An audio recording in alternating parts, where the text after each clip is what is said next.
ಜಂಟಿ ಅಧಿವೇಶನದ ಭಾಷಣವನ್ನ ಅರ್ಧ ಓದಿದ್ದಾರೆ ಎಂದು ರಾಜ್ಯಪಾಲರ ವಿರುದ್ಧ ಸಚಿವ ಎಚ್.ಕೆ. ಪಾಟೀಲ್ ಆಕ್ರೋಶವನ್ನ ವ್ಯಕ್ತಪಡಿಸಿದ್ದಾರೆ. ಈ ಬಗ್ಗೆ ವಿಧಾನಸಭೆಯಲ್ಲಿ ಮಾತನಾಡಿದ ಅವರು, ಸಂವಿಧಾನವನ್ನ ರಾಜ್ಯಪಾಲರು ಉಲ್ಲಂಘನೆ ಮಾಡಿದ್ದಾರೆ. ಇದನ್ನು ಯಾವುದೇ ಕಾರಣಕ್ಕೂ ಸದನ ಸಹಿಸೋಕೆ ಸಾಧ್ಯವಿಲ್ಲ. ನಮಗೆ ಆಗಿರುವ ಅನ್ಯಾಯ, ಆಕ್ರೋಶವನ್ನ ಗವರ್ನರ್ ಮೂಲಕ ಕೇಂದ್ರಕ್ಕೆ ತಿಳಿಸುತ್ತೇವೆ. ಗವರ್ನರ್ಗೆ ಖುಷಿ ಆಗ್ಲಿ ಅಂತ ನಾವು ಭಾಷಣ ತಯಾರು ಮಾಡಲ್ಲ. ಯಾವ ಕಾರಣಕ್ಕಾಗಿ ನಾವು ಬರೆದುಕೊಟ್ಟ ಭಾಷಣವನ್ನ ಬದಿಗೊತ್ತಿ ಅವರು ತಂದಿದ್ದನ್ನ ಓದಿದ್ರು. ಸದನ ಹಾಗೂ ರಾಜ್ಯದ ಜನರಿಗೆ ಗವರ್ನರ್ ಕ್ಷಮೆ ಕೇಳಬೇಕು ಅಂತ ಕಿಡಿಕಾರಿದರು. 176(1) ಪ್ರಕಾರ ಮಾನ್ಯ ರಾಜ್ಯಪಾಲರು ಏನು ಸಂವಿಧಾನದ ಉಲ್ಲಂಘನೆ ಮಾಡಿದರು, ಆ ಉಲ್ಲಂಘನೆ ಈ ಸದನ ಯಾವ ಕಾರಣಕ್ಕೂ ಮನ್ನಿಸೋದು ಸಾಧ್ಯ ಇಲ್ಲ. ನಾವು ರಾಜ್ಯ ಸರ್ಕಾರದವರು ನಮ್ಮ ನೀತಿಗಳನ್ನು, ನಮ್ಮ ಕಾರ್ಯಕ್ರಮಗಳನ್ನು ನಾವೇನು ಮಾಡ್ತೀವಿ ಅನ್ನೋದನ್ನು ರಾಜ್ಯ ಸರ್ಕಾರದ ಮೂಲಕ ಗವರ್ನರ್ ಬಾಯಿಂದ ರಾಜ್ಯಕ್ಕೆ ತಿಳಿಸ್ತೀವಿ, ದೇಶಕ್ಕೆ ತಿಳಿಸ್ತೀವಿ, ಕೇಂದ್ರ ಸರ್ಕಾರಕ್ಕೆ ತಿಳಿಸ್ತೀವಿ. ನಮ್ಮ ಆಕ್ರೋಶವನ್ನು, ನಮ್ಮ ಜನರಿಗೆ ಆಗಿರ್ತಕ್ಕಂಥ ಅನ್ಯಾಯವನ್ನು ಕೇಂದ್ರ ಸರ್ಕಾರಕ್ಕೆ ತಿಳಿಸುವಂಥ ಒಂದು ದಾರಿ, ಪ್ರಜಾಪ್ರಭುತ್ವದ ವೇದಿಕೆ, ಪ್ರಜಾಪ್ರಭುತ್ವದ ಪಥ ಈ ಗವರ್ನರ್ ಅಡ್ರೆಸ್. ನಾವು ಗವರ್ನರ್ ಖುಷಿಯಾಗಲಿ ಅಂಥೇಳಿ to please him we are not writing this governor's address. ರಾಜ್ಯಪಾಲರು ಕನ್ನಡ ನಾಡಿನ ಜನರ ಕ್ಷಮೆ ಕೋರಲಿ. ಇನ್ನು ರಾಜ್ಯಪಾಲರ ನಡೆ ಬಗ್ಗೆ ವಿಧಾನಸಭೆಯಲ್ಲಿ ಶಾಸಕ ಸುರೇಶ್ ಕುಮಾರ್ ಮಾತನಾಡಿದ್ದಾರೆ. ರಾಜ್ಯಪಾಲರ ವಿರುದ್ಧದ ಆರೋಪಗಳ ಬಗ್ಗೆ ಇಲ್ಲಿ ಬಂದು ಸಮರ್ಥನೆ ಮಾಡಲು ಸಾಧ್ಯವಿಲ್ಲ. ಪೂರ್ತಿ ಭಾಷಣ ಓದಿದ ರೀತಿ ಆಗಿದೆ ಎಂದು ಸ್ಪೀಕರ್ ಹೇಳಿದ್ದಾರೆ ಅಂತ ಸುರೇಶ್ ಕುಮಾರ್ ಹೇಳಿದರು. ಈ ವೇಳೆ ಸಚಿವ ಭೈರತಿ ಸುರೇಶ್ ಮಧ್ಯಪ್ರವೇಶ ಮಾಡಿದರು. ಮಧ್ಯಪ್ರವೇಶ ಮಾಡಿದ ಸಚಿವ ಭೈರತಿ ಸುರೇಶ್ಗೆ ಶಾಸಕ ಸುರೇಶ್ ಕುಮಾರ್ ವ್ಯಂಗ್ಯವಾಡಿದ್ದು, 9 ತಿಂಗಳಿಗೆ ಹುಟ್ಟಿದ್ರೆ ಸರಿಯಾಗ್ತಾ ಇತ್ತು, 7 ತಿಂಗಳಿಗೆ ಹುಟ್ಟಿದ್ದೀರಾ ಅಂತ ಹೇಳಿದರು. ಸುರೇಶ್ ಕುಮಾರ್ ಹೇಳಿಕೆಗೆ ಸಚಿವ ಪ್ರಿಯಾಂಕ್ ಖರ್ಗೆ ಹಾಗೂ ಭೈರತಿ ಸುರೇಶ್ ಆಕ್ರೋಶ ವ್ಯಕ್ತಪಡಿಸಿ ಸುರೇಶ್ ಕುಮಾರ್ ಕ್ಷಮೆ ಕೇಳಬೇಕು ಅಂತ ಒತ್ತಾಯಿಸಿದರು. Unfortunately, Governor cannot defend himself. ಅವ್ರು ಬಂದು ಡಿಫೆಂಡ್ ಮಾಡ್ಕೊಳ್ಳೋಕ್ಕಾಗಲ್ಲ. ರಾಜ್ಯಪಾಲರ ಮೇಲೆ ಒಂದಷ್ಟು ಆರೋಪಗಳನ್ನ ನೀವು ಮಾಡಿದ್ದಾರೆ, ಹೇಗೆ ಸಂವಿಧಾನ ಉಲ್ಲಂಘನೆ ಮಾಡಿದ್ದಾರೆ ಅಂತ. ಮೊದಲನೇ ಸೆಂಟೆನ್ಸ್ ಓದಿದ್ದಾರೆ, ಕೊನೆ ಸೆಂಟೆನ್ಸ್ ಓದಿದ್ದಾರೆ, ಪೂರ್ತಿ ಅಡ್ರೆಸ್ ಮಾಡ್ದಂಗೆ ಆಯ್ತು ಅಂತ ಸಭಾಪತಿಗಳೇ ಹೇಳಿದ್ದಾರೆ. ಗವರ್ನರ್ ಒಂದು ನಿಮಿಷ ಬರೀತೀವಿ ಸರ್, ಇನ್ನು ತುಂಬಾ ದಿವಸ ಬೇಕು ಮಾತಾಡಕ್ಕೆ. ಕೂತ್ಕೊಳ್ಳಿ, ಫಸ್ಟ್ ನಗರಾಭಿವೃದ್ಧಿ ನೋಡ್ಕೊಳ್ಳಿ, ಫಸ್ಟ್ ನಗರಾಭಿವೃದ್ಧಿ ಕೂತ್ಕೊಳ್ಳಿ. Please please sit down, please sit down. ನಾನು ಹೇಳ್ತೀನಿ, ಅದಕ್ಕೆ ಅದು ಮುಂದೆ ಬರ್ತೀನಿ. ಯಾಕೆ ಆತ್ರ ಅಲ್ಲಲ್ಲ, 7 ತಿಂಗಳು ಹುಡ್ದವ್ರೆಲ್ಲ ಹಿಂಗೇನೆ, 9 ತಿಂಗಳು ಹುಟ್ಟಿದ್ರೆ ಸರಿ ಹೋಗುತ್ತೆ. ಸುಮ್ಮನೆ ಆಯ್ತು. ಬಡ್ಜೆಟ್ ಭಾಷಣದಲ್ಲಿ ಬಡ್ಜೆಟ್ ಭಾಷಣ ಅವ್ರದ್ದು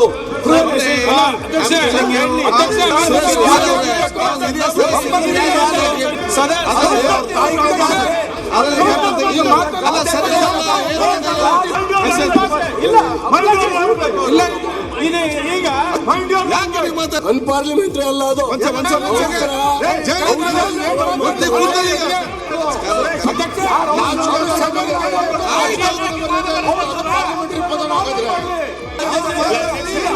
ಮಾನ್ಯ ಸುರೇಶ್ ಕುಮಾರ್ ಈ ಬಗ್ಗೆ ಸಿಎಂ ಸಿದ್ದರಾಮಯ್ಯ ಮಾತನಾಡಿದ್ದು, ಸುರೇಶ್ ಕುಮಾರ್ ಹಿರಿಯ ಸದಸ್ಯರು ಮಾತಾಡಲು ನಮ್ಮದೇನು ತಕರಾರಿಲ್ಲ, ಆದರೆ ಭೈರತಿ ಸುರೇಶ್ಗೆ ಹೇಳಿದ ಮಾತು ಸರಿಯಲ್ಲ ಅಂತ ಹೇಳಿದ್ದಾರೆ. ಮಾನ್ಯ ಸುರೇಶ್ ಕುಮಾರ್ ಅವರು ಹಿರಿಯ ಸದಸ್ಯರು, ಅವರು ಮಾತನಾಡೋಕ್ಕೆ ನಮ್ಮದೇನು ತಕರಾರಿಲ್ಲ. ಮಾತನಾಡಲಿ, ಸಂವಿಧಾನ ಓದಿ ಹೇಳಲಿ, ಅದ್ರ ಬಗ್ಗೆ ತಕರಾರಿಲ್ಲ. ಬಟ್ ಅದು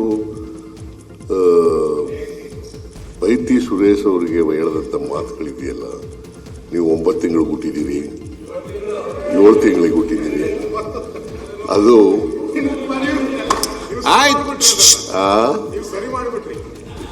ಎಲ್ಲ 7 ತಿಂಗಳಿಗೆ ಹುಟ್ಟಿರೋದು ಅನ್ನೋದಿದೆಯಲ್ಲ, ಸುಮ್ಮನೆ ಅವೆಲ್ಲ ಹೇಳ್ತಕ್ಕಂಥದ್ದು ಸರಿ ಇಲ್ಲ. ಅದು ಕಡತಿನ ತೆಗೆದಾಕಿ ಅವರು ಹೇಳಿದ್ದಾರೆ, ವಾಪಸ್ ತಗೋತೀನಿ ಅಂತ ಹೇಳಿದ್ದಾರೆ, ಸಾಕು, ಅಷ್ಟಕ್ಕೆ ನಿಲ್ಸೋಣ. ನಿನ್ನೆ ಅಧಿವೇಶನದಲ್ಲಿ ನಡೆದ ಗಲಾಟೆ ಬಗ್ಗೆ ಮಾತನಾಡಿದ ಸುರೇಶ್ ಕುಮಾರ್, ರಾಜ್ಯಪಾಲರು ಬಂದಾಗ ದಾರಿಯನ್ನ ಬಿಡ್ತಿದ್ರೆ ಸದನಕ್ಕೆ ಗೌರವ ಇರ್ತಿತ್ತ? ಹರಿಪ್ರಸಾದ್ ಬಟ್ಟೆ ಹರ್ಕೊಂಡು ಬಿಜೆಪಿ ಮೇಲೆ ಹಾಕಿದ್ದಾರೆ. ಹರಿ ಅನ್ನೋದು ನಾಮಪದವೂ ಹೌದು, ಕ್ರಿಯಾಪದವೂ ಹೌದು. ಇದನ್ನ ಹೇಗೆ ಇಲ್ಲಿಗೆ ಬಿಡೋದು ಅಂತ ಹೇಳಿದ್ರು. ಇದಕ್ಕೆ ಮಧ್ಯಪ್ರವೇಶಿಸಿದ ಸ್ಪೀಕರ್ ಯುಟಿ ಖಾದರ್, ನೀವು ಹಿರಿಯ ಸದಸ್ಯರು, ಸದನದಲ್ಲಿ ದಾರಿ ತಪ್ಪಿಸೋದು ಬೇಡ ಅಂತ ಹೇಳಿದರು. ಈ ವೇಳೆ ಆಡಳಿತ ವಿಪಕ್ಷ ಶಾಸಕರ ನಡುವೆ ವಾಕ್ಸಮರವಾಯಿತು. ಒಂದೇ ಕನ್ಸರ್ನ್, ಆ ವಿಡಿಯೋ ಎಲ್ಲ ನೋಡಿದೆ. ಒಂದೊಮ್ಮೆ ಆ ಬಾಲಕೃಷ್ಣ ಅವರು, ಹರಿಪ್ರಸಾದ್ ಅವರು ಅಡ್ಡ ಹಾಕುವಾಗ ಮಾರ್ಷಲ್ ಸೇನಾರು ಅಕಸ್ಮಾತ್ ತಡಿದೇ ಇದ್ದಿದ್ರೆ, ಅಕಸ್ಮಾತ್ ಆ ನೂಕ ನಿರ್ಧಾರದಲ್ಲಿ ರಾಜ್ಯಪಾಲರದು ಅವ್ರು ಬರುವಾಗಲೇ ಅವ್ರದ್ದು ಆರೋಗ್ಯ ನಾವು ನೋಡ್ತಾ ಇದೆ, ಬಿದ್ದೋಗ್ಬಿಟ್ಟಿದ್ರೆ, ಅವ್ರ ಮೇಲೆ ಬಿದ್ದಿದ್ರೆ ಏನಾಗ್ತಾ ಇತ್ತು ನಮ್ಮ ಸದನ ಸ್ಥಿತಿ? ಅಲ್ಲ, ನೀವು ಒಂದ್ ಸೆಕೆಂಡ್ ಆದ್ರೆ ಒಂದು ನಿಮಿಷ ತಾವು ಹಿರಿಯ ಸದಸ್ಯರಿದ್ದೀರಿ. ಬಿಜೆಪಿಯವರೇ ಬಂದು ನನ್ನ ಶರ್ಟ್ ಇರ್ತಾರ ಬಿಜೆಪಿಯವರು. ತಾವು ಸುರೇಶ್ ಕುಮಾರ್ ಹಿರಿಯ ಸದಸ್ಯ ಪ್ರಾಬ್ಲಮ್ ಹಾಗೆ ಹಾಕಿದ್ರೆ ಈಗ ಆಗ್ತದೆ. ಇದನ್ನೆಲ್ಲ ಲೆಕ್ಕಾಚಾರಕೊಂಡು ನಮ್ಗೆ ನಿಮ್ಗೆ ಮಾತಾಡ್ಲಿಕ್ಕೆ ಆಗ್ತದ? ಬಾಲಕೃಷ್ಣ ಅವರೇ, ನಾನು ಹೇಳಿ ಬಾಲ್ಗೆ ಹೇಳಿ ಪ್ಲೀಸ್, ನಾನು ಹೇಳಲಿಕ್ಕೆ ಹೇಳಿ ಬೇಡ. ಅದಕ್ಕೆ ನಾನು ಮತ್ತೆ ನಿನ್ನೆ ಜಂಟಿ ಅಧಿವೇಶನ ವೇಳೆ ಪೂರ್ಣ ಭಾಷಣ ಓದದೇ ತೆರಳಿದ ಗವರ್ನರ್ ವಿಚಾರವಾಗಿ ಇವತ್ತು ವಿಧಾನ ಪರಿಷತ್ನಲ್ಲಿ ಆಡಳಿತ ಪಕ್ಷ ಹಾಗೂ ವಿಪಕ್ಷಗಳ ನಡುವೆ ವಾಕ್ಸಮರ ಉಂಟಾಗಿದೆ. ಸರ್ಕಾರದಿಂದ ಗವರ್ನರ್ಗೆ ಅಪಮಾನ ಮಾಡಲಾಗಿದೆ ಅಂತ ಆರೋಪಿಸಿ ಸರ್ಕಾರದ ವಿರುದ್ಧ ಬಿಜೆಪಿ ನಾಯಕರು ವಾಗ್ದಾಳಿ ಮಾಡಿದ್ರು. ಅಲ್ಲದೆ ಕಾಂಗ್ರೆಸ್ ಶಾಸಕರ ಅಮಾನತಿಗೆ ಬಿಜೆಪಿ ನಾಯಕರು ಆಗ್ರಹಿಸಿದ್ರು. ಈ ವೇಳೆ ಬಿಜೆಪಿ ನಾಯಕರ ಮೇಲೆ ಬಿಕೆ ಹರಿಪ್ರಸಾದ್ ಹರಿಹಾಯ್ದ್ರು. ಇದೇ ವಿಚಾರವಾಗಿ ಪರಿಷತ್ ಕಲಾಪ 2 ಬಾರಿ ಮುಂದೂಡಿಕೆಯಾಗಿದೆ. ಘನವೆತ್ತ ರಾಜ್ಯಪಾಲರು ವೇದಿಕೆ ಮೇಲೆ ಬಂದು ತಮ್ಮ ಆಸನವನ್ನು ತಲುಪಿದ ಕೂಡಲೇ ರಾಷ್ಟ್ರಗೀತೆಯನ್ನು ನುಡಿಸಲಾಗುವುದು. ವೇದಿಕೆ ಮೇಲೆ ಘನವೆತ್ತ ರಾಜ್ಯಪಾಲರ ಎಡಭಾಗದಲ್ಲಿ ಮಾನ್ಯ ಸಭಾಪತಿಯವರು ಮತ್ತು ಬಲಭಾಗದಲ್ಲಿ ಮಾನ್ಯ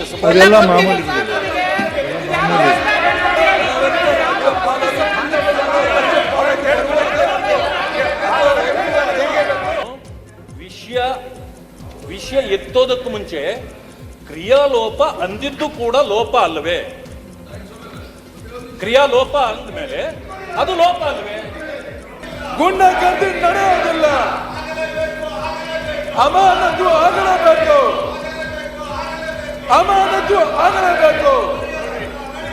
ಗುಂಡಗರ್ದಿ ನಡೆಯೋದಿಲ್ಲ,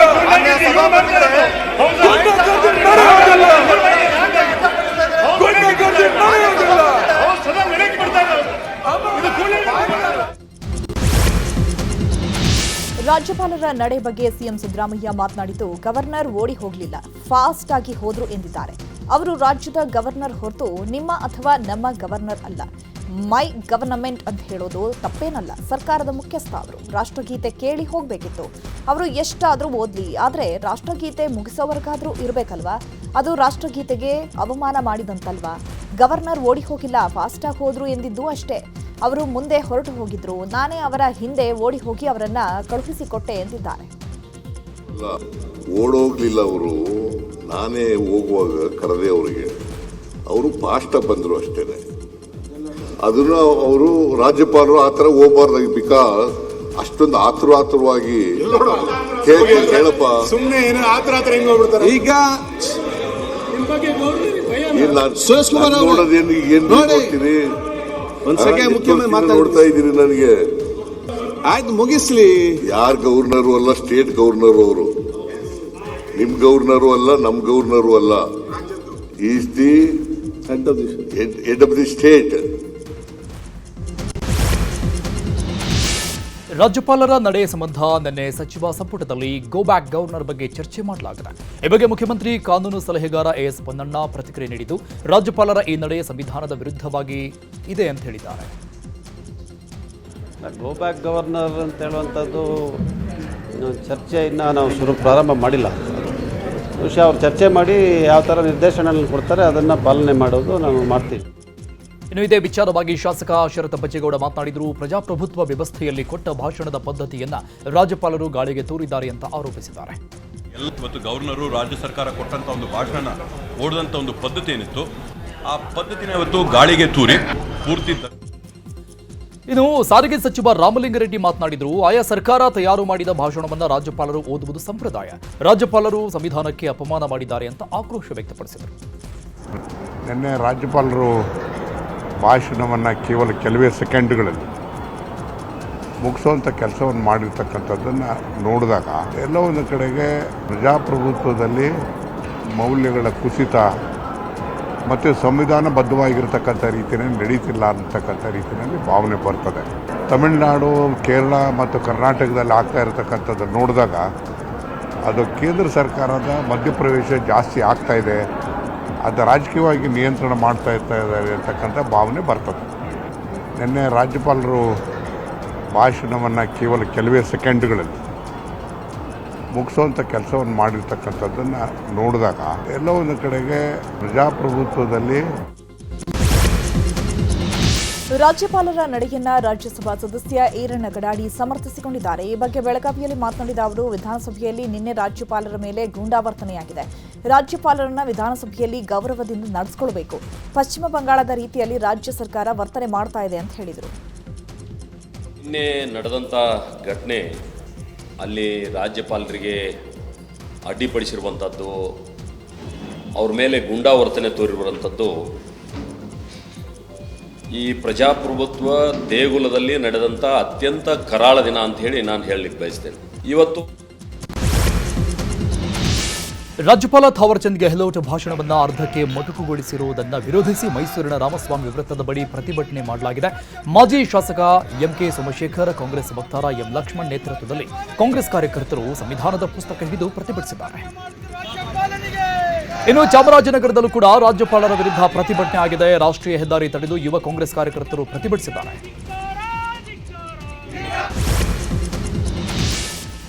ಅಬಕಾರಿ ಇಲಾಖೆಯಲ್ಲಿ ಲಂಚ ಪ್ರಕರಣಕ್ಕೆ ಸಂಬಂಧಪಟ್ಟಂತೆ ಚರ್ಚೆಗೆ ವಿಧಾನಸಭೆಯಲ್ಲಿ ಬಿಜೆಪಿ ಜೆಡಿಎಸ್ ಸದಸ್ಯರ ಪಟ್ಟು ಹಿಡಿದಿದ್ದಾರೆ. ಅಬಕಾರಿ ಸಚಿವ ಆರ್ಬಿ ತಿಮ್ಮಾಪುರ್ ರಾಜೀನಾಮೆಗೆ ಆಗ್ರಹಿಸಿ ಘೋಷಣೆ ಕೂಗಿದ್ದಾರೆ. ಅಬಕಾರಿ ಇಲಾಖೆಯಲ್ಲಿ ಹಗರಣ ನಡೆದಿದೆ ಅಂತ ವಿಪಕ್ಷ ನಾಯಕ ಆರ್ ಅಶೋಕ್ ಪ್ರಸ್ತಾಪಿಸಿದರು. ಸಚಿವ ತಿಮ್ಮಾಪುರ್ ಅವರು 3ನೇ ಬಾರಿ ಹಗರಣ ಮಾಡಿರೋದು ಹೊರಗೆ ಬಂದಿದೆ, ಚರ್ಚೆಗೆ ಅವಕಾಶ ಬೇಕು ಅಂದ್ರು. ಅದನ್ನ ನಿಯಮ 69ರ ಅಡಿ ಕನ್ವರ್ಟ್ ಮಾಡಿಕೊಡ್ತೇನೆ, ಈಗ ರಾಜ್ಯಪಾಲರ ಭಾಷಣದ ಚರ್ಚೆಗೆ ಅವಕಾಶ ಮಾಡಿಕೊಡ್ತೇನೆ ಅಂತ ಸ್ಪೀಕರ್ ಹೇಳಿದರು. ಆದರೆ ಹಗರಣ ನಡೆದಿದೆ, ಈಗ ಅವಕಾಶ ಕೊಡಲ್ಲ ಅಂದ್ರೆ ಹೇಗೆ ಅಂತ ವಿಪಕ್ಷಗಳು ಪ್ರಶ್ನೆ ಮಾಡಿದ್ವು. ಈ ವೇಳೆ ಗದ್ದಲವಾದ ಹಿನ್ನೆಲೆ ಕಲಾಪವನ್ನ ಕೆಲಕಾಲ ಮುಂದೂಡಲಾಯಿತು. ಲಿಕ್ಕರ್ ವ್ಯವಹಾರ ಏನಿದೆ ಇಡೀ ರಾಜ್ಯದಲ್ಲಿ ಮೊನ್ನೆ ವಿಡಿಯೋ ಬಂದು 2.5 ಕೋಟಿ ಹರಾಜ್ ಅಂತ ಹೇಳಿ ಪ್ರತಿ ಲಿಕ್ಕರ್ ಶಾಪ್ಗೂ ಮಾಡಿರುವಂತ ಆಡಿಯೋ ಬಂದಿದೆ. ಅದರಲ್ಲಿ ಮಂತ್ರಿ ಮಗಂದ ಹೆಸರು ಎಲ್ಲರೂ ಹೇಳ್ಬಿಟ್ಟಿದ್ದಾರೆ. ಇದು ಫಸ್ಟ್ ಟೈಮ್ ಅಲ್ಲ, 3ನೇ ಬಾರಿ ಆಗಿದೆ ಈ ತರ. ಪದೇ ಹಿಂಗ ಆಗ್ತಾನೆ ಇದೆ. ಇದು ಒಂದು ರೀತಿ ರಾಜ್ಯ ಸರ್ಕಾರ ಒಂದು ರೀತಿ ಕರಪ್ಟ್ ಔಟಿದೆ, ರಾಜ್ಯ ಸರ್ಕಾರ ಲೂಟಿ ಹೊಡಿತಾ ಇದೆ. ಈ ತರದೆಲ್ಲ ದೊಡ್ಡ ಒಂದು, ಯಾಕಂದ್ರೆ ಈಗಾಗಲೇ ಲೋಕಾಯುಕ್ತಕ್ಕೆ ಕಂಪ್ಲೇಂಟ್ ಔಟಿದೆ.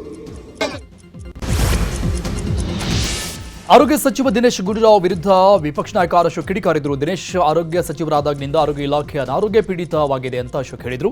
3 ತಿಂಗಳಿಂದ 30,000 ನರ್ಸ್ಗಳಿಗೆ ಸಂಬಳ ನೀಡಿಲ್ಲ, ಶಾಲಾ ಹೆಣ್ಣು ಮಕ್ಕಳಿಗೆ ಸ್ಯಾನಿಟರಿ ಪ್ಯಾಡ್ ಕೊಟ್ಟಿಲ್ಲ, ಆಂಬ್ಯುಲೆನ್ಸ್ ಡ್ರೈವರ್ಗಳಿಗೆ ಸಂಬಳ ಕೊಟ್ಟಿಲ್ಲ, ಕಡ್ಡಾಯ ಸೇವೆ ಮಾಡ್ತಾ ಇರುವ ಎಂಬಿಬಿಎಸ್ ವೈದ್ಯರಿಗೆ ಸರಿಯಾಗಿ ವೇತನ ಕೊಡಲು ಸರ್ಕಾರದ ಬಳಿ ದುಡ್ಡಿಲ್ಲ, ಆರೋಗ್ಯ ಇಲಾಖೆಯನ್ನು ಸರ್ಕಾರ ಸಂಪೂರ್ಣವಾಗಿ ನಿರ್ಲಕ್ಷ್ಯ ಮಾಡಿದೆ ಅಂತ ಎಕ್ಸ್ನಲ್ಲಿ ಕಿಡಿಕಾರಿದ್ದಾರೆ. ಕೇಂದ್ರ ಸಚಿವ ಎಚ್ಡಿ ಕುಮಾರಸ್ವಾಮಿ ಇವತ್ತು ಮಂಡ್ಯಗೆ ಆಗಮಿಸಿದ್ದಾರೆ. ಮಂಡ್ಯದ ಶಿವಳ್ಳಿ ಗ್ರಾಮದಲ್ಲಿ ಮಾತನಾಡಿದ ಎಚ್ಡಿಕೆ, ಕಳೆದ 6-7 ತಿಂಗಳಿನಿಂದ ಅನಾರೋಗ್ಯಕ್ಕೆ ಈಡಾಗಿದ್ದೇನೆ. ಭಗವಂತ 5ನೇ ಬಾರಿ ನನ್ನ ಜೀವ ಉಳಿಸಿದ್ದಾನೆ. ನಾನು ಉಳಿದಿರೋದು ಜನರ ಪ್ರೀತಿ ಬೆಂಬಲದಿಂದ. ನಾನು ಮತ ಕೇಳಲು ಬರದಿದ್ರು ಮಂಡ್ಯ ಜನ ದೊಡ್ಡ ಅಂತರದಲ್ಲಿ ಗೆಲ್ಲಿಸಿದ್ದಾರೆ. ಸಾಕಷ್ಟು ನಿರೀಕ್ಷೆಯನ್ನ ಜನರು ನನ್ನ ಮೇಲೆ ಇಟ್ಟಿದ್ದಾರೆ. ನಿಮ್ಮ ನಿರೀಕ್ಷೆಯನ್ನ ನಾನು ಹುಸಿಗೊಳಿಸಲ್ಲ ಅಂತ ಹೇಳಿದರು. ನಾನು ಈ ಭೂಮಿ ಹೋಗೋದ್ರೊಳಗೆ ನನ್ನಿಂದ ಏನಾದರೂ ಒಂದು ಸಣ್ಣ ಕಾಣಿಕೆಗಳನ್ನು ಪ್ರತಿ ಕುಟುಂಬಕ್ಕೆ ಸಲ್ಲಿಸಬೇಕು ಅನ್ನೋದು ನನ್ನ ಹೃದಯದಲ್ಲಿ ಇಟ್ಕೊಂಡಿದ್ದೀನಿ. ಇನ್ನು ಇದೇ ವೇಳೆ 2028ರಲ್ಲಿ ನಿಮ್ಮದೇ ಸರ್ಕಾರ ಬರುತ್ತೆ ಅನ್ನೋ ವಿಶ್ವಾಸ ಇದೆ ಅಂತ ಎಚ್ಡಿಕೆ ಹೇಳಿದ್ದಾರೆ. ನನಗೆ ವಿಶ್ವಾಸವಿದೆ, 2028ರಲ್ಲಿ ನಿಮ್ಮದೇ ಸರ್ಕಾರ ಬರಲಿದೆ, ಆಗ ರಾಮರಾಜ್ಯ ನಿರ್ಮಾಣವಾಗಲಿದೆ ಅಂತ ಎಚ್ಡಿಕೆ ಹೇಳಿದ್ದು, ಪರೋಕ್ಷವಾಗಿ ಜೆಡಿಎಸ್ ಬಿಜೆಪಿ ಮೈತ್ರಿಕೂಟ ಸರ್ಕಾರ ರಚಿಸಲಿದೆ ಅಂತ ಹೇಳಿದ್ದಾರೆ. ಎಲ್ಲ ಕೆಲಸಗಳನ್ನ ನನ್ನ ಕೈಲಾದ ಮಟ್ಟಿಗೆ ಈ ಸರ್ಕಾರದಲ್ಲಿ ಸಹಕಾರ ಸಿಗದೇ ಇದ್ದರೂ ಬೇರೆ ರೀತಿಯಲ್ಲಿ ಹಣ ತಂದು ಕೆಲಸ ಮಾಡ್ತಕ್ಕಂಥದ್ದು ಪ್ರಯತ್ನ ಪಡ್ತೀನಿ. ಆದರೂ ಒಂದು ಹೇಳ್ತೀನಿ, ನನ್ನ ವಿಶ್ವಾಸ ಇದೆ, 2028 ನಿಮ್ಮದೇ ಸರ್ಕಾರ ಬರುತ್ತೆ, ಜನರ ಸರ್ಕಾರ. ಬೆಂಗಳೂರಲ್ಲಿ ಬೈಕ್ ಟ್ಯಾಕ್ಸಿ ಸೇವೆಗೆ ಹೈಕೋರ್ಟ್ ಸಮ್ಮತಿ ಕೊಟ್ಟಿದೆ. ಬೈಕ್ ಟ್ಯಾಕ್ಸಿಗೆ ನಿಷೇಧ ಹೇರಿ ರಾಜ್ಯ ಸರ್ಕಾರದ ಆದೇಶವನ್ನು ಹೈಕೋರ್ಟ್ ರದ್ದು ಮಾಡಿದೆ. ಹೈಕೋರ್ಟ್ ಮುಖ್ಯ ನ್ಯಾಯಮೂರ್ತಿ ವಿಭು ಬಕ್ರು ಹಾಗೂ ನ್ಯಾಯಮೂರ್ತಿ ಸಿಎಂ ಜೋಶಿ ಅವರಿದ್ದ ವಿಭಾಗೀಯ ಪೀಠ ಆದೇಶ ಮಾಡಿದೆ. ಇನ್ನು ಈ ವಿಚಾರಕ್ಕೆ ಸಂಬಂಧಪಟ್ಟಂಗೆ ಸಾರಿಗೆ ಸಚಿವ ರಾಮಲಿಂಗಾರೆಡ್ಡಿ ಮಾತನಾಡಿದರು. ವಿಭಾಗೀಯ ಪೀಠ ನಿಷೇಧವನ್ನ ತೆರವುಗೊಳಿಸಿದೆ. ರಿಟ್ ಅರ್ಜಿ ಸಲ್ಲಿಕೆಗೆ ಅವಕಾಶ ಇದೆ. ಲೀಗಲ್ ಒಪಿನಿಯನ್ ತೆಗೆದುಕೊಂಡು ಮುಂದಿನ ನಿರ್ಧಾರ ಮಾಡ್ತೀವಿ ಅಂತ ಹೇಳಿದ್ದಾರೆ. ಟ್ಯಾಕ್ಸಿ ಸಿಂಗಲ್ ಬೆಂಚಲ್ಲೂ ಅದನ್ನು ಬೈಕ್ ಟ್ಯಾಕ್ಸಿ ನಿಷೇಧ ಮಾಡಿದರು. ಆಮೇಲೆ ಡಬಲ್ ಬೆಂಚಲ್ಲಿ ಸಿಂಗಲ್ ಬೆಂಚು ಏನು ಜಡ್ಜ್ಮೆಂಟ್ ಕೊಟ್ಟಿದ್ದಾರೆ ಅದನ್ನು ಸ್ಕ್ವಾಶ್ ಮಾಡಿದ್ದಾರೆ. ಮತ್ತು ರಿಟ್ ಅಪೀಲು ಅಲೋ ಮಾಡಿದ್ದಾರೆ.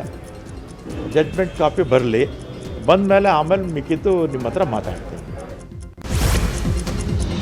Bike taxi high court green signal ಹಿನ್ನೆಲೆ ಬೈಕ್ ಟ್ಯಾಕ್ಸಿ ಸುರಕ್ಷತೆಯ ಬಗ್ಗೆ ಮಹಿಳೆಯರು ಪ್ರಶ್ನಿಸಿದ್ದಾರೆ. ಈ ಬಗ್ಗೆ ಪ್ರೇಮ ಅನ್ನೋರು ಮಾತನಾಡಿ, ಈ ಹಿಂದೆ ಬೈಕ್ ಟ್ಯಾಕ್ಸಿ ಬುಕ್ ಮಾಡಿದಾಗ ಮದ್ಯಪಾನ ಮಾಡಿದ್ರು. ಡ್ರಿಂಕ್ಸ್ ಮಾಡಿದವನ ಬೈಕ್ನಲ್ಲಿ ನಾನು ಹೋಗಲಿಲ್ಲ. ಬೈಕ್ ಟ್ಯಾಕ್ಸಿ ಕ್ಯಾನ್ಸಲ್ ಮಾಡಿದೆ. ಮಹಿಳೆಯರ ಸುರಕ್ಷತೆಯ ಬಗ್ಗೆ ಸರ್ಕಾರ ಗಮನ ಹರಿಸಬೇಕು. ಕಟ್ಟುನಿಟ್ಟಿನ ನಿಯಮ ರೂಪಿಸಿದ್ರೆ ಬೈಕ್ ಟ್ಯಾಕ್ಸಿ ಸ್ವಾಗತಿಸಬಹುದು ಅಂತ ಹೇಳಿದ್ದಾರೆ. ಅಲ್ಲದೆ ಬೈಕ್ ಟ್ಯಾಕ್ಸಿ ಸಮ್ಮತಿಗೆ ಪೀಸ್ ಆಟೋ ಟ್ಯಾಕ್ಸಿ ಚಾಲಕರ ಸಂಘಟನೆ ವಿರೋಧ ವ್ಯಕ್ತಪಡಿಸಿದೆ. ಪೀಸ್ ಆಟೋ ಚಾಲಕರ ಸಂಘದ ಅಧ್ಯಕ್ಷ ರಘು ಪ್ರತಿಕ್ರಿಯಿಸಿದ್ದು, ನಾಳೆ ಆಟೋ ಕ್ಯಾಬ್ ಚಾಲಕರು ಮಾಲೀಕರ ಸಂಘದಿಂದ ಸಭೆ ನಡೆಸಲಾಗುತ್ತೆ. ಬೈಕ್ ಟ್ಯಾಕ್ಸಿ ವಿರುದ್ಧ ಮಾಡಲು ಸಭೆಯಲ್ಲಿ ನಿರ್ಧರಿಸಲಾಗುತ್ತೆ ಹೋರಾಟವನ್ನು ಮಾಡೋದಕ್ಕೆ ಅಂತ ಹೇಳಿದ್ದಾರೆ. ಬೆಂಗಳೂರಿನಾದ್ಯಂತ ಸಂಚಾರಿ ಪೊಲೀಸರು ವಿಶೇಷ ಕಾರ್ಯಾಚರಣೆ ಮಾಡಿದ್ದಾರೆ. ಬೆಳಗ್ಗೆ 7ರಿಂದ 10 ಗಂಟೆಯವರೆಗೂ ಕಾರ್ಯಾಚರಣೆ ಮಾಡಿದ್ದು 5,110 ಶಾಲಾ ಬಸ್ ಚಾಲಕರ ತಪಾಸಣೆ ಮಾಡಲಾಗಿದೆ. ಈ ವೇಳೆ 26 ಶಾಲಾ ಬಸ್ ಚಾಲಕರು ಮದ್ಯಪಾನ ಮಾಡಿ ವಾಹನ ಚಾಲನೆ ಮಾಡಿರುವುದು ಸಾಬೀತಾಗಿದೆ. ಕುಡಿದು ವಾಹನ ಚಾಲನೆ ಮಾಡ್ತಾ ಇದ್ದ ಚಾಲಕರ ಡಿಎಲ್ ರದ್ದುಗೊಳಿಸುವುದಕ್ಕೆ ಆರ್ಟಿಒಗೆ ಶಿಫಾರಸು ಮಾಡಿದ್ದಾರೆ. ಗದಗ ಜಿಲ್ಲೆ ಲಕ್ಕುಂಡಿಯಲ್ಲಿ 8ನೇ ದಿನದ ಉತ್ಖನನ ಕಾರ್ಯ ನಡೀತಾ ಇದೆ. ಕೋಟೆ ವೀರಭದ್ರೇಶ್ವರ ದೇವಸ್ಥಾನದ ಬಳಿ ಉತ್ಖನನ ನಡೀತಾ ಇದ್ದು, ಉತ್ಖನನ ವೇಳೆ ಪುರಾತನ ಕಾಲದ ಕೆಂಪು ಮಣ್ಣಿನ ಬಿಲ್ಲೆ ಪತ್ತೆಯಾಗಿದೆ. ಮನ್ರೇಗಾ ಯೋಜನೆಯನ್ನ ವಿಬಿಜಿ ರಾಮ್ಜಿ ಯೋಜನೆ ಅಂತ ಕೇಂದ್ರ ಸರ್ಕಾರ ಕಾಯ್ದೆ ರೂಪಿಸಿತ್ತು. ಆದ್ರೆ ಈಗ ವಿಬಿಜಿ ರಾಮ್ಜಿ ಯೋಜನೆಗೆ ತಮಿಳುನಾಡಿನಲ್ಲಿ ವಿರೋಧ ವ್ಯಕ್ತವಾಗಿದೆ. ಇದನ್ನು ವಿರೋಧಿಸಿ ತಮಿಳುನಾಡು ಸರ್ಕಾರ ವಿಧಾನಸಭೆಯಲ್ಲಿ ಮಂಡಿಸಿದ್ದ ನಿರ್ಣಯ ಅಂಗೀಕಾರವಾಗಿದೆ. ವಿಬಿಜಿ ರಾಮ್ಜಿ ಮಸೂದೆಯ ಶೀರ್ಷಿಕೆಯಲ್ಲಿ ಮಹಾತ್ಮ ಗಾಂಧೀಜಿಯವರ ಹೆಸರನ್ನ ಮತ್ತೆ ಉಲ್ಲೇಖಿಸಲು ಕೇಂದ್ರ ಸರ್ಕಾರಕ್ಕೆ ಒತ್ತಾಯ ಹೇರಲು ನಿರ್ಣಯ ಕೈಗೊಳ್ಳಲಾಯಿತು. ಸಿಎಂ ಸ್ಟಾಲಿನ್ ಮಂಡಿಸಿದ ನಿರ್ಣಯ ಯಾವುದೇ ವಿರೋಧವಿಲ್ಲದೆ ಅಂಗೀಕಾರವಾಗಿದೆ. ಕೇರಳದ ತಿರುವನಂತಪುರಂ ಕಾರ್ಪೊರೇಷನ್ ಚುನಾವಣೆಯಲ್ಲಿ ಬಿಜೆಪಿ ಭರ್ಜರಿ ಗೆಲುವು ಸಾಧಿಸಿತ್ತು. ಇದೀಗ ಪ್ರಧಾನಿ ನರೇಂದ್ರ ಮೋದಿ ಕೇರಳದ ತಿರುವನಂತಪುರಂಗೆ ಭೇಟಿ ಕೊಟ್ಟಿದ್ದಾರೆ. ತಿರುವನಂತಪುರಂ ವಿಮಾನ ನಿಲ್ದಾಣದಿಂದ ಪುತ್ತರಿ ಕಂಡಂವರೆಗೆ ರೋಡ್ ಶೋ ನಡೆಸಿದ ಪ್ರಧಾನಿ ನರೇಂದ್ರ ಮೋದಿ ಆ ಬಳಿಕ ವಿವಿಧ ಅಭಿವೃದ್ಧಿ ಕಾಮಗಾರಿಗೆ ಚಾಲನೆ ಕೊಟ್ಟಿದ್ದಾರೆ. 3 ಅಮೃತ್ ಭಾರತ್ ಎಕ್ಸ್ಪ್ರೆಸ್ ಮಾರ್ಗಗಳು ಮತ್ತು 1 ಪ್ರಯಾಣಿಕ ಸೇವೆ ಸೇರಿದಂತೆ 4 ಹೊಸ ರೈಲು ಸೇವೆಗಳಿಗೆ ಪ್ರಧಾನಿ ಹಸಿರು ನಿಶಾನೆ ತೋರಿದ್ದಾರೆ. ನಂತರ ಪ್ರಧಾನಮಂತ್ರಿ ಸ್ವನಿಧಿ ಕ್ರೆಡಿಟ್ ಕಾರ್ಡ್ಗಳನ್ನು ಫಲಾನುಭವಿಗಳಿಗೆ ವಿತರಿಸಿದರು. ಶಿಡ್ಲಘಟ್ಟ ಪೌರಾಯುಕ್ತೆ ಅಮೃತ ಗೌಡಗೆ ಧಮಕಿ ಪ್ರಕರಣದ ಬೆನ್ನಲ್ಲೇ ಆಸಿಡ್ ದಾಳಿ ನಡೆಯಬಹುದು ಅನ್ನುವಂತಹ ಪತ್ರ ಬರೆಯಲಾಗಿದೆ. ಆಸಿಡ್ ಹಾಕಬಹುದು, ಜಾಗರೂಕರಾಗಿರಿ ಅಂತ ಅನಾಮಕನೊಬ್ಬ ಪತ್ರ ಬರೆದಿದ್ದಾನಂತೆ. ಅಮೃತಗೆ ಭದ್ರತೆ ನೀಡೋಕೆ ಪೊಲೀಸ್ ಇಲಾಖೆ ಈಗ ಮುಂದಾಗಿದೆ. ಕೊಪ್ಪಳ ನಗರಸಭೆಯಿಂದ ಫುಟ್ಪಾತ್ ತೆರವು ಕಾರ್ಯಾಚರಣೆ ಮಾಡಲಾಗಿದ್ದು, ಬೀದಿ ಬದಿ ವ್ಯಾಪಾರಸ್ಥರು ಪ್ರತಿಭಟನೆ ಮಾಡಿದ್ದಾರೆ. ಬೀದಿ ಬದಿ ವ್ಯಾಪಾರಸ್ಥರ ಹಿತರಕ್ಷಣಾ ಸಂಘದವರಿಂದ ಪ್ರತಿಭಟನೆ ಮಾಡಲಾಗಿದ್ದು, ರಸ್ತೆಯಲ್ಲಿ ಬೂಟ್ ಪಾಲಿಶ್ ಮಾಡಿ ತಳ್ಳು ಬಂಡಿಯಲ್ಲಿ ಹಣ್ಣು, ಹೂವು, ತರಕಾರಿಗಳನ್ನಿಟ್ಟುಕೊಂಡು ಪ್ರತಿಭಟನೆ ಮಾಡಲಾಗಿದೆ. ಕೊಪ್ಪಳ ನಗರದ ಬಸ್ ನಿಲ್ದಾಣದಿಂದ ಜಿಲ್ಲಾಧಿಕಾರಿ ಕಚೇರಿಯವರೆಗೂ ಮೆರವಣಿಗೆ ಮಾಡಲಾಗಿದ್ದು, ನಮಗೆ ಬದುಕಲು ಅವಕಾಶ ಕೊಡಿ ಅಂತ ಪ್ರತಿಭಟನಾಕಾರರು ಆಗ್ರಹಿಸಿದ್ದಾರೆ.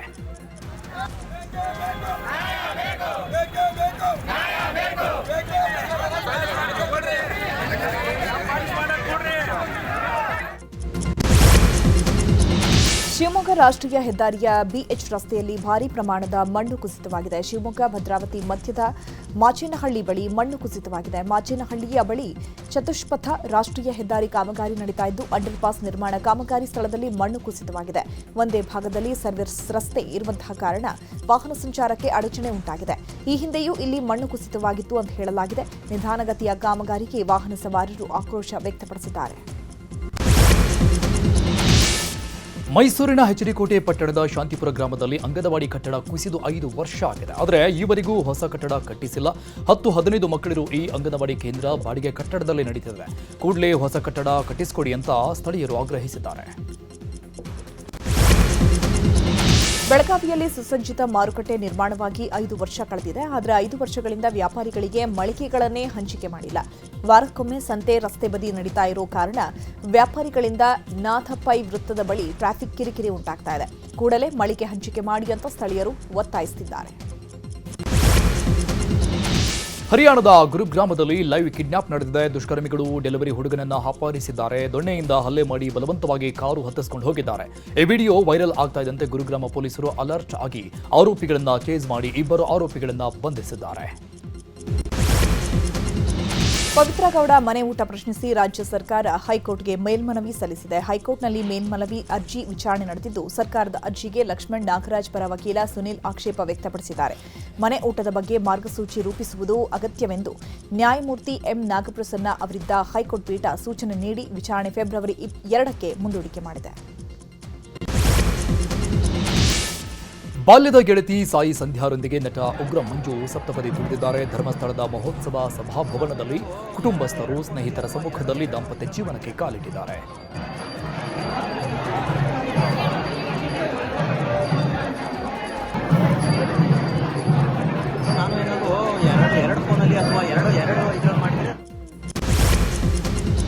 ಸಿಎಂ ಸಿದ್ದರಾಮಯ್ಯ ಭೇಟಿ ಬಳಿಕ ಗಿಲ್ಲಿ ನಟನಿಗೆ ಗೃಹ ಸಚಿವ ಡಾಕ್ಟರ್ ಜಿ ಪರಮೇಶ್ವರ್ ಅಭಿನಂದನೆ ಸಲ್ಲಿಸಿದ್ದಾರೆ. ಬಿಗ್ ಬಾಸ್ ಸೀಸನ್ 12ರ ವಿಜೇತ ಗಿಲ್ಲಿಗೆ ಗೃಹ ಸಚಿವ ಪರಮೇಶ್ವರ್ ತಮ್ಮ ಸದಾಶಿವನಗರದ ನಿವಾಸದಲ್ಲಿ ಸನ್ಮಾನಿಸಿ ಗೌರವಿಸಿದ್ದಾರೆ.